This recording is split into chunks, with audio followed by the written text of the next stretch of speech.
ಎಲ್ಲರಿಗೂ ನಮಸ್ಕಾರ. Welcome to John kitchens. ಇವತ್ತು ನಾವು ಸೌತ್ ಇಂಡಿಯಾದ ಫೇಮಸ್ ಅಡುಗೆ ಒಂದು ಉಪ್ಮಾ, ಉಪ್ಪಿಟ್ಟು, ಖಾರಾಬಾತ್ ಎಂದು ನಾನಾ ಹೆಸರಿರುವ ತಿಂಡಿಯನ್ನು ಮಾಡುವ ರೆಸಿಪಿಯನ್ನು ತಿಳಿಯೋಣ ಬನ್ನಿ. ಮಾಡಲು ಬೇಕಾಗಿರುವಂತಹ ಪದಾರ್ಥಗಳು: 2 ಕಪ್ ರವೆ, 1 ಈರುಳ್ಳಿ, 1 ಕ್ಯಾರೆಟ್, 6 ರಿಂದ 8 ಬೀನ್ಸು, 1/4 ಕಪ್ ಬಟಾಣಿ, 4 ರಿಂದ 5 ಗೋಡಂಬಿ, ಅರ್ಧ ಇಂಚು ಶುಂಠಿ, 1 ಟೊಮೆಟೊ, ಅರ್ಧ ಓಳು ಕಾಯಿ ತುರಿ, 4 ರಿಂದ 5 ಹಸಿಮೆಣಸಿನಕಾಯಿ, ಚಿಟಿಕೆ ಇಂಗು, ಸ್ವಲ್ಪ ಕೊತ್ತಂಬರಿ ಸೊಪ್ಪು. ಮತ್ತು ಒಗ್ಗರಣೆಗೆ ಬೇಕಾಗಿರುವಂತಹ ಪದಾರ್ಥಗಳು: ಎಣ್ಣೆ ಅರ್ಧ ಕಪ್ಪು, 1 ಚಮಚ ಸಾಸಿವೆ, 2 ಚಮಚ ಕಡಲೆಬೇಳೆ, 2 ಚಮಚ ಉದ್ದಿನಬೇಳೆ ಮತ್ತು ಸ್ವಲ್ಪ ಕರಿಬೇವು.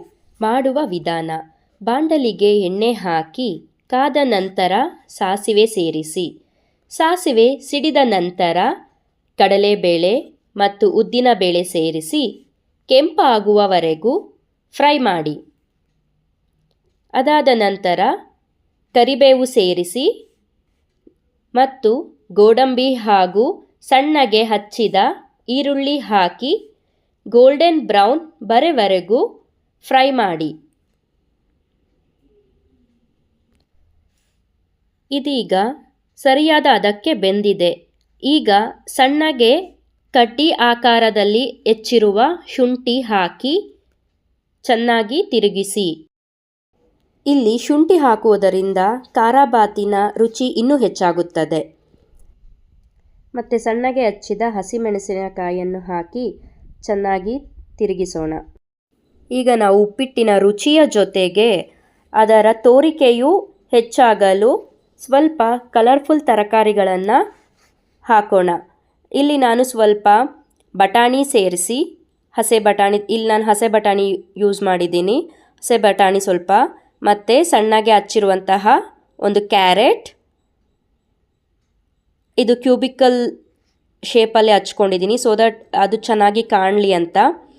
ಮತ್ತು 1 ಸಣ್ಣಗೆ ಹಚ್ಚಿರುವಂತಹ ಟೊಮೆಟೊ. ಅದಾದ ಮೇಲೆ ಬೀನ್ಸ್. ಇಲ್ಲಿ ನಾನು ಈ ತರಕಾರಿಯನ್ನು ಬಳಸಿದ್ದೇನೆ ಅದರ ತೋರಿಕೆಯನ್ನು ಹೆಚ್ಚಿಸಲು, ಉಪ್ಪಿಟ್ಟಿನ ತೋರಿಕೆಯನ್ನು ಹೆಚ್ಚಿಸಲು. ಸೊ ಇದೆಲ್ಲ ಹಾಕಿ ಚೆನ್ನಾಗಿ ಎಣ್ಣೆಯಲ್ಲಿ ಸ್ವಲ್ಪ ಸಮಯವರೆಗೂ ಫ್ರೈ ಮಾಡೋಣ. ನೀರಿನಲ್ಲಿ ಬೇಯಿಸೋದಕ್ಕಿಂತ ಎಣ್ಣೆಯಲ್ಲಿ ಫ್ರೈ ಮಾಡಿದ್ರೆ ಅದರ ರುಚಿ ಇನ್ನೂ ಸ್ವಲ್ಪ ಜಾಸ್ತಿ ಆಗುತ್ತೆ. ಈಗ ಇದಕ್ಕೆ ಸ್ವಲ್ಪ ಹಿಂಗು ಸೇರಿಸಿ ಮತ್ತು ಕಾಯಿ ತುರಿಯನ್ನು ಹಾಕ್ಕೊಂಡು ಸ್ವಲ್ಪ ಹೊತ್ತು ಫ್ರೈ ಮಾಡೋಣ. ಕಾಯಿ ತುರಿ ಈಗ ಸ್ವಲ್ಪ ಎಣ್ಣೆಯಲ್ಲಿ ಹಾಕಿ ಫ್ರೈ ಮಾಡೋದ್ರಿಂದ ಅದಿನ್ನೂ ರುಚಿ ಜಾಸ್ತಿ ಆಗುತ್ತೆ. ಈಗ ರುಚಿಗೆ ತಕ್ಕಷ್ಟು ಉಪ್ಪನ್ನು ಸೇರಿಸಿ ಸ್ವಲ್ಪ ಸಮಯವರೆಗೂ ತಿರುಗಿಸ್ಕೊಳ್ಳೋಣ. ಈಗ ಆಲ್ಮೋಸ್ಟ್ ಈ ತರಕಾರಿ ಬೆಂದಾಗಿದೆ. ಈಗ ಇದಕ್ಕೆ ಸ್ವಲ್ಪ ರವೆನ ಸೇರಿಸೋಣ. ನಾನಿಲ್ಲಿ 2 ಕಪ್ ರವೆ ತೊಗೊಂಡಿದ್ದೀನಿ. ಇದನ್ನು ಹಾಕಿ ಚೆನ್ನಾಗಿ ಆ ತರಕಾರಿ ಜೊತೆಗೆ ಮಿಕ್ಸ್ ಮಾಡಿ 1-2 ನಿಮಿಷ ಫ್ರೈ ಮಾಡಿದ್ದಾದಮೇಲೆ ಇದಕ್ಕೆ ನೀರನ್ನು ಹಾಕೋಣ.